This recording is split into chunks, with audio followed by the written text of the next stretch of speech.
જય શ્રી કૃષ્ણ। આજે આપણે બનાવશું ગોળ કેરીનું અથાણું। તેના માટે 5 નંગ કેરી લીધી છે, તો તેની છાલો ઉતારી અને કટકી કરી લઈ।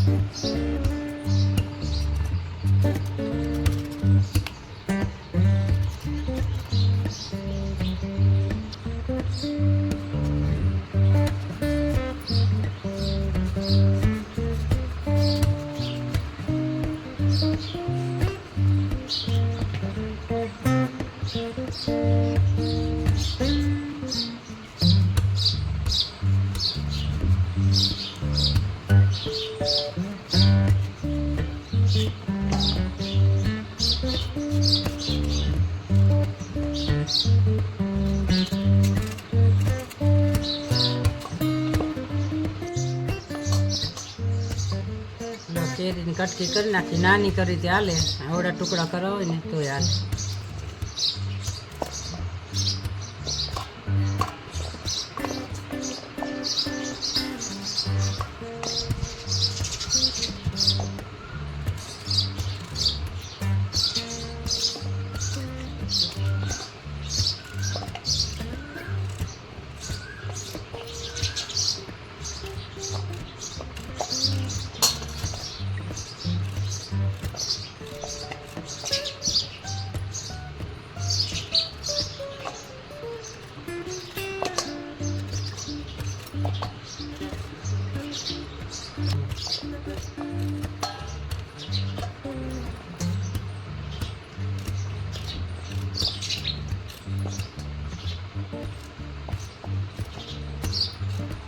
આવી રીતે બધી કેરીના ટુકડા આપણે કરી દઈએ।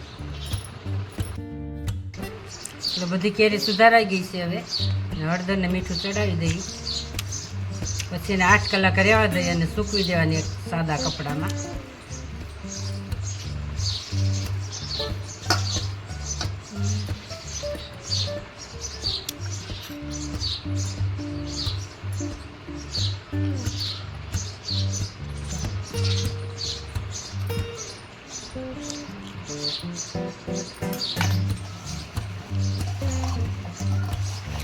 આવી રીતે હાથે હલાવી ચોળી પછી 8 કલાક માટે મૂકી દેવાની।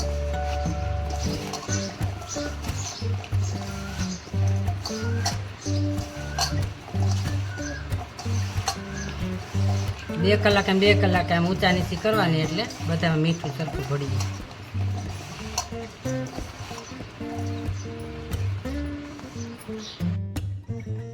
એટલે અથાણું બનાવવા માટેનો મસાલો તૈયાર કરી લઈએ। હવે એના માટે 200 ગ્રામ ધાણાના કુરિયા લીધા છે, 200 ગ્રામ મેથીના કુરિયા છે, 200 ગ્રામ રાઈના કુરિયા છે, 100 ગ્રામ વરિયાળી છે, 2 ચમચી કાળી મરી છે, 2 ચમચી હિંગ છે, 2 ચમચી હળદર છે અને 2 ચમચી મીઠું છે।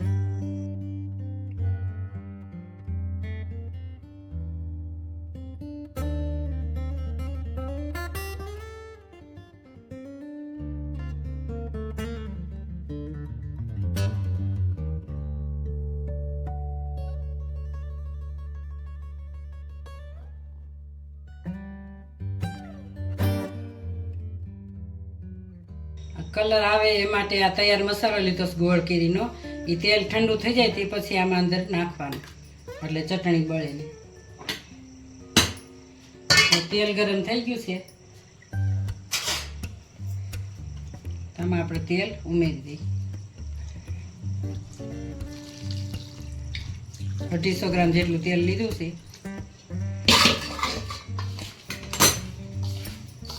વરિયાળી આપણે તેલ ઠંડુ થઈ જાય પછી નાખવાનું।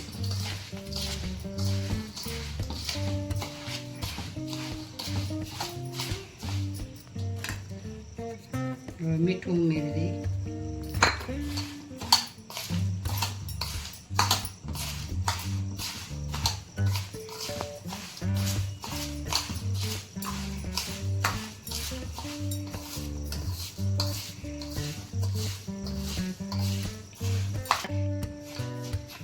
તેલ ઠંડુ થઈ જાય પછી આ તૈયાર ગોળો અને વરિયાળીયામાં ભેળવી દેશું।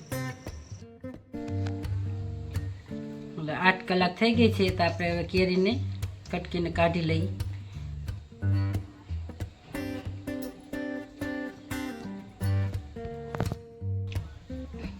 એટલે કેરીને કટકીને આપણે હવે કાઢી લઈએ. 8 કલાક થઈ ગઈ છે. અંદર મેં કોઠીમાની કાચરી નાખી હતી, તે સરસ પલળી ગઈ છે આરે.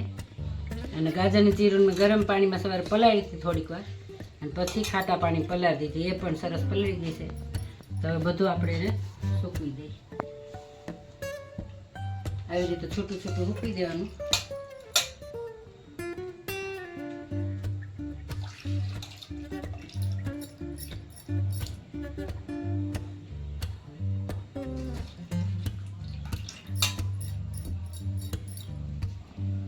સવાર સુધી સુકાવા દેશું, એટલે સરસ સુકાઈ જશે. પછી અથાણું ભેળવી દઈશું.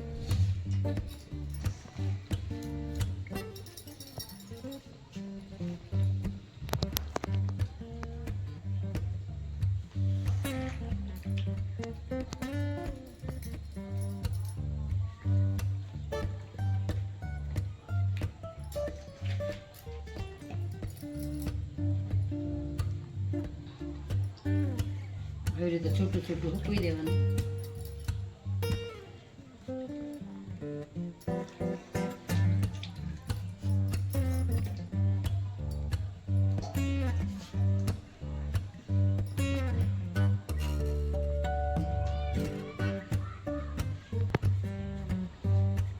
આ ગાજરનું ખમણ થોડુંક લીધું છે, તેને સવારે પલાળી દીધું હતું ખાટા પાણીમાં.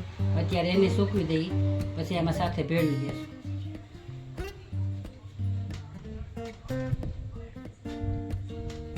ગાજરની સિઝનમાં બનાવ્યું હોય તે અત્યારે પલાળી અને અથાણામાં ભેળવવું.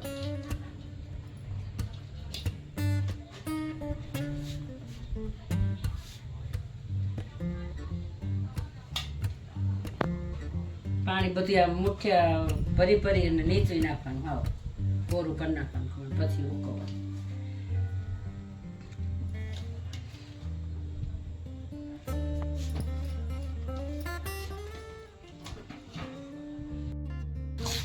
તેલ થોડુંક ઠંડુ પડી ગયું છે. તૈયાર મસાલો એમાં થોડોક નાખી દઈએ અને વરિયાળી પણ નાખી દઈએ.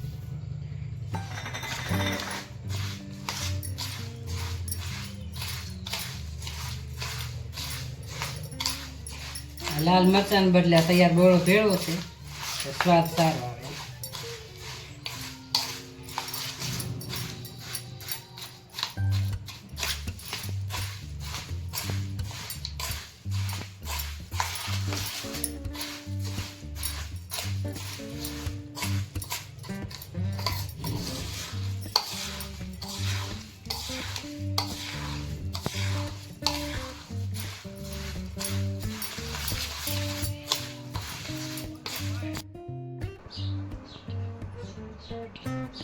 સરસ કટકી સુકાઈ ગઈ છે, તો હવે એને ભેગી કરીને આપણે બોળો ભેળવી દઈએ. આમ ચોટતા નથી હાથ, સરસ થઈ ગઈ છે.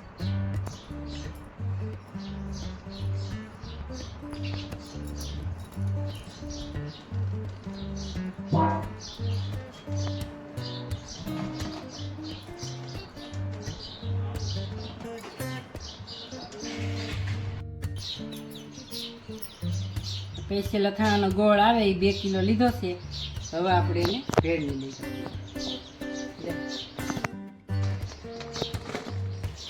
પેલા કેરીની કટકી નાખી દઈએ, પછી આ ગાજરની ચીરો હતી એ નાખી દઈએ.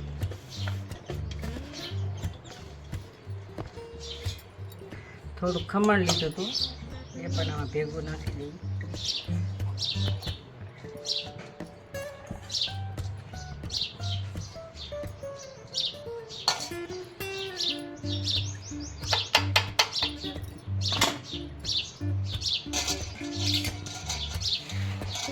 બોળો હવે ભેળવી દઈએ. જે આપણે સાંજે વઘાર્યો તો અત્યારે સરસ ઠંડો થઈ ગયો છે.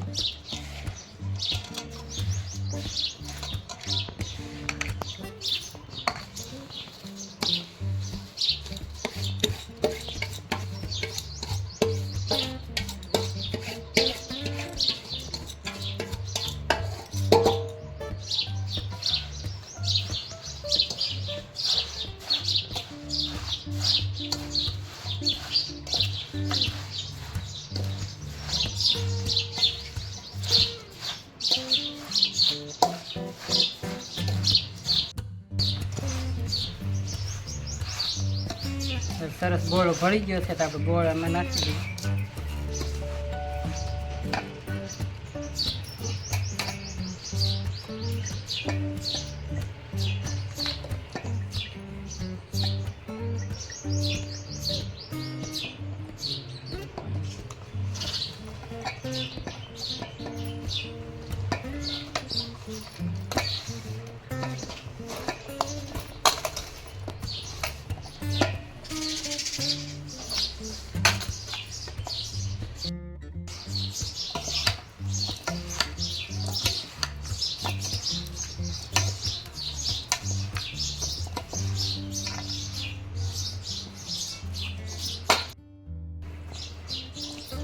સરસ ગોળ ભરી ગયો છે આમાં.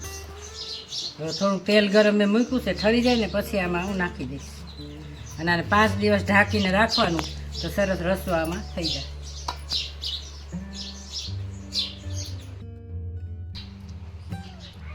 સરસ આથણું તૈયાર થઈ ગયું છે, તેલ ઉપર આવી ગયું છે, ગોળે બધો ગળીને સરસ થઈ ગયો છે જો રસો.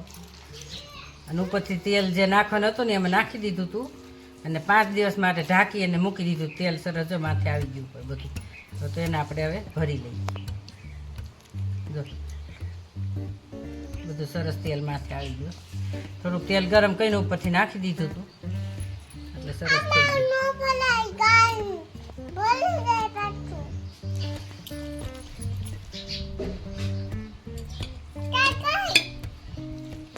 કાચની બરણીમાં જ ભરવાનું, રસમાં સારું ન જાય અથાણું.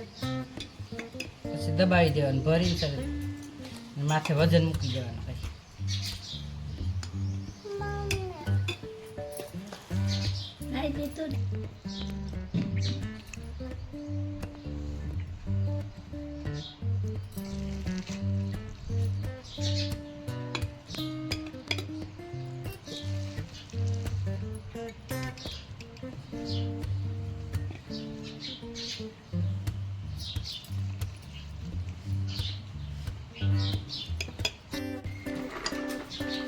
આવી રીતે દબાવીને બરણી ભરી લેવાની. પછી માથે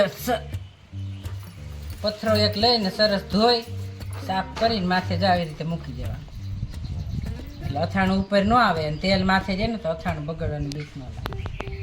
જાય રીતે પાણી દબાવી દેવાનું. આ થઈ ગયું સરસ તૈયાર અથાણું આપણું. સરસ 2 બરણી ભરાઈ ગઈ છે. અમારો વિડીયો ગમે હોય તો શેર કરજો, લાઈક કરજો અને સબસ્ક્રાઈબ કરજો.